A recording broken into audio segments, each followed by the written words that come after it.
안녕하세요. 흉내과 원장 정지중입니다. 오늘은 검사를 했는데 다 이상이 없고 뭐 약도 먹고 했는데 계속 이 목에 이물감, 흉부가 좀 답답하면서 속이 좀 쓰리거나 소화가 잘 안 되시는 분들, 이유 없이 검사를 했는데 다 정상인 분들을 위해서 내용을 찍어봤습니다. 우리가 검사를 했을 때 내시경에서 볼 수 있는 장기들은 이제 식도, 위, 십이지장을 관찰하게 되는데, 식도염이 있고 위염이 있어서 증상이 생기는 분들도 있고요, 깨끗한데도 증상이 있는 분들이 있어요. 그래서 그 차이가 어떤 것 때문에 비롯되는지 말씀드리고, 치료 방식이나 이제 어떤 생활 패턴이 이제 변경이 필요한지 말씀드리도록 하겠습니다. 여기 이제 사진을 먼저 보면서 말씀드릴게요. 주제도 왜 내시경도 이상이 없고 약을 계속 먹어도 목에 이물감이나 속쓰림이 지속될까? 그 밑에 이제 진단명을 두 개가 써놓은 게 있습니다. 식도염이 있는 위산 역류 질환이라는 게 있고요, 식도염이 없는 위산 역류 질환인 게 있어요. 그래서 이 식도염이 있고 없고 차이는 내시경을 봤을 때를 얘기하는 겁니다. 그래서 내시경을 들어가 봤는데 식도에 실제 염증이 있는지 없는지, 근데 사실 위산이 역류돼서 생기는 증상이라고 볼 수가 있는 거예요. 목에 이물감과 속이 쓰리거나 소화가 잘 안 되는 느낌. 그러면 이제 위 식도가 어딘지 한번 해부도를 보면서 말씀을 드리도록 하겠습니다. 우리가 이제 식도 하면은 여기 목만 식도라고 생각하시는 경우가 굉장히 많을 수 있는데, 식도는 정확하게 명치부터 시작해요. 여기 그림에서 보시면 여기 이렇게가 위장이죠. 위장이 있고 그 위에 명치 부위에서부터 식도가 시작돼서 흉부를 쭉 타고 올라가서 목을 지나서 여기까지가 다 식도를 얘기합니다. 그래서 식도는 굉장히 길어서 여기서부터 명치 부위까지가 식도입니다. 그래서 식도가 굉장히 길다는 걸 일단 좀 이해를 하고 계셔야 될 것 같고요. 주로 내시경을 봤을 때 식도염이 생기는 부위는 요 명치 부위예요. 명치 부위. 그쪽에 이제 식도염이 동반되면 심한 염증이나 아주 심한 경우는 궤양 같은 것들이 생길 수가 있는데, 그럼 내시경을 봤을 때 어떤 모습으로 식도염이 보이는지 한번 사진을 또 보겠습니다. 자, 이쪽 왼쪽 사진이 우리가 식도염이 없는 정상적인 상태를 얘기합니다. 여기 보시면 좀 색깔이 달라 보일 텐데요, 조금 하얀 빛을 보이는 게 식도의 정상적인 전망이고, 색깔이 조금 더 진하게 보이는 이 부분이 위장 전망이요. 그러니까 위랑 식도의 경계 부위를 보고 있는 거예요. 그래서 이쪽 부위가 이렇게 경계가 아주 이쁘게 경계가 아주 잘 보일 정도로 보이는 게 이런 정상적인 식도와 위 경계 부위의 모습이라고 볼 수가 있겠습니다. 이쪽에 염증이 생기는 걸 우리가 흔히 식도염이라고 하겠죠. 그럼 오른쪽을 보면 식도를 완전히 뺑 돌아서 거의 궤양까지 생겨있는 아주 심한 식도염 환자의 모습입니다. 지금 보시면 제가 그리는 모습이 다 궤양 모습이에요. 여기 이런 노랗게 보이는 빛이 있죠? 이런 것들이 다 식도의 궤양, 염증이 동반된 모습이고요. 아주 심한 형태의 식도염을 보실 수가 있는 겁니다. 이런 사진들을 보는 거를 우리가 식도염이 있냐, 왼쪽처럼 식도염이 없냐 라고 얘기를 하는 겁니다.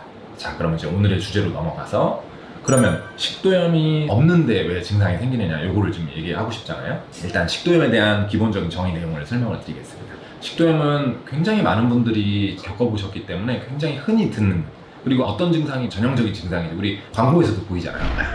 이거 아주 전형적인 증상. 그래서 명치나 흉부가 뭔가 타는 것 같거나 쓰린 느낌, 이런 것들이 있을 수가 있고, 목에 뭔가 이물감이라든가 부어있는 느낌, 껴있는 느낌, 기침, 가래가 차 있는 느낌, 이런 것들, 이물감이 나타나는 게 굉장히 전형적인 식도염 증상이에요. 우리가 흔히 알고 있는 내시경에서 식도염이 동반된 이런 흔한 전형적인 식도염은 원인이 술, 담배, 과식, 야식, 폭식, 굉장히 기름진 음식 등을 통해서 위장을 자극을 시켜가지고 위산이 과다하게 분비가 되면서, 과다하니까 위산이 식도를 타고 넘쳐서 목구녕까지 넘어와서 생기는 증상입니다.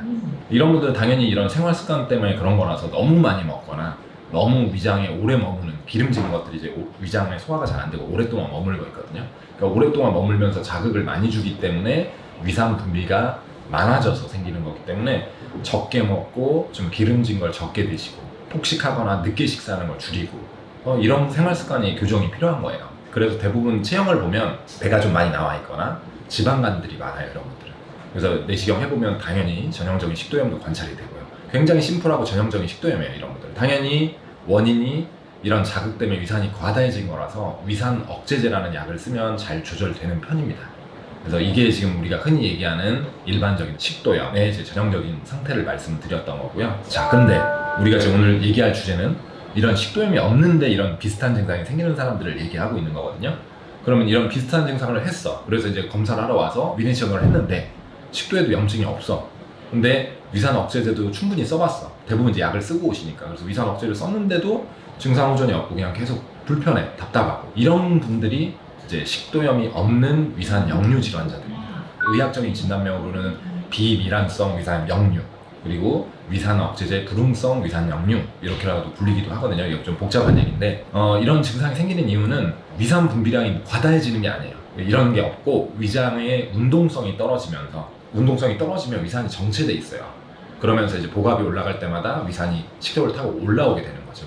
이런 원인은 이제 위산 과다가 원인이 아니고 위기능의 저하가 원인이 되는 거예요.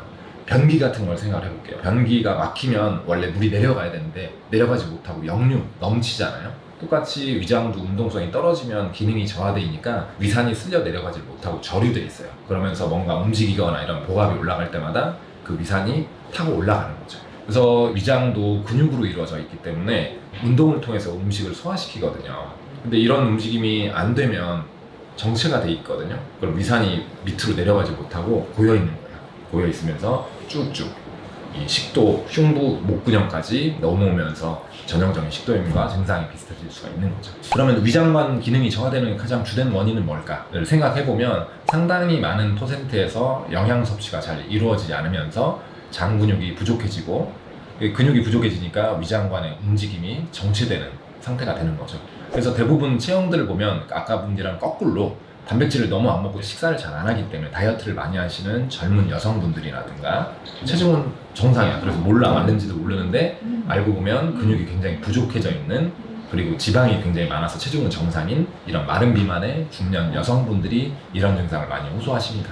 그래서 체성분을 같이 해보면 알 수가 있는데 대부분 심한 근감소증이 있어요. 그래서 근육이 감소되다 보니까 위장관에 이루어져 있는 근육도 약해지면서 기능이 떨어지는 거죠. 그래서 근육은 이제 단백질을 원료로 만들어지기 때문에 단백질 섭취가 없이 대부분 뭐 탄수화물이나 뭐 단백질이 충분치 않은 음식들만 먹으면서 근육이 빠져나가는 게 주된 원인이 되겠습니다. 그리고 폐경 이후에 여성분들은 근육도 잘 빠지고 체지방이 축적이 되기 때문에 소화가 자꾸 안 되고 단백질 없이 탄수화물만 많이 생기면 또 이제 단백질이 소화도 잘 안 되잖아요. 잘 안 되니까 단백질도 안 먹으니까 또 더 소화불량이 생기고 이러면서 점점 악순환에 빠지게 되는 겁니다. 그래서 이런 분들이 위산 과다가 원인이 아니고 위기능 저하가 주된 원인이기 때문에 위산 억제제가 별 효과가 없는 거예요. 결국은 이걸 치료하려면 이제 위장관 운동 촉진제라든가 위장의 운동성을 개선시키기 위해서는 단백질을 충분히 드시고 걷기 운동이나 이런 운동성을 많이 늘려주시는 게 가장 중요하겠습니다. 자, 그렇다면 이게 결국은 단백질 보충이나 이런 것들이 이제 중요할 텐데요. 식습관 개선이 중요할 텐데 우리 몸은 좋은 원료가 들어가야 그만큼